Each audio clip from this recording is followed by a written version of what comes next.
जय सीताराम, जय गुरुदेव भगवान।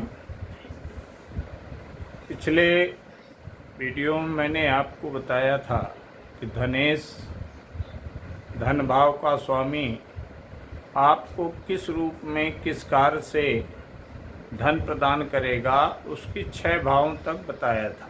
द्वादश भावों में किस भाव में बैठा है।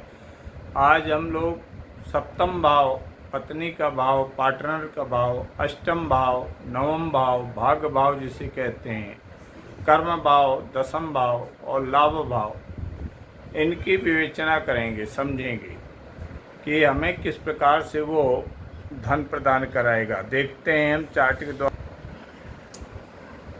पिछली बार इस भाव तक मैंने बताया था।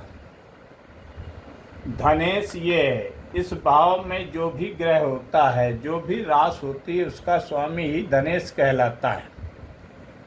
तो जैसे ये 2 लिखा है, यानी वृक्ष राशि शुक्र है, तो शुक्र जिस घर में बैठेगा आपको धन आगमन का प्रमुख स्रोत उसी मार्ग से बनेगा।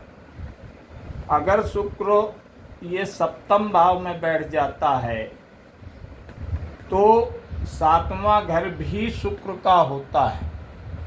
तो इसके मतलब है कि आपको बिजनेस में पार्टनरशिप करने पर लाभ होगा, आपकी पत्नी के सहयोग से आपको लाभ होगा, विवाह से, ससुराल के संबंध से, दूसरे के सहयोग से ही आपको धन लाभ होगा। अगर यही धनेश अष्टम भाव में बैठ जाता है तो आपके अचानक ही कहीं ना कहीं से धन प्राप्त कराता है, कोई गुप्त धन भी प्राप्त कराता है। यही धनेश भाग्य भाव में बैठ जाता है तो आपको भाग्य से धन प्राप्त होती ही रहती है, ऐसा ज्योतिष में कहा गया है। धनेश कर्म भाव में बैठ जाए तो कर्म का है कि आप जो सर्विस कर रहे हैं या जो भी कार्य कर रहे हैं उसी के माध्यम से ही धन का प्रमुख आगमन होगा।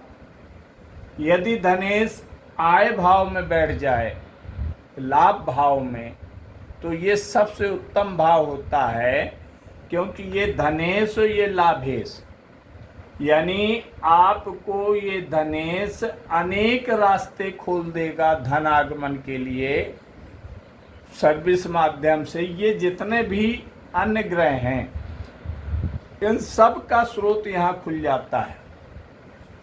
ये यहाँ बैठ जाए, ये यहाँ बैठ जाए तो धन का लाभ कराता है। परंतु ये बात हम और देखते हैं कि ये धनेश कितना ताकतवर है।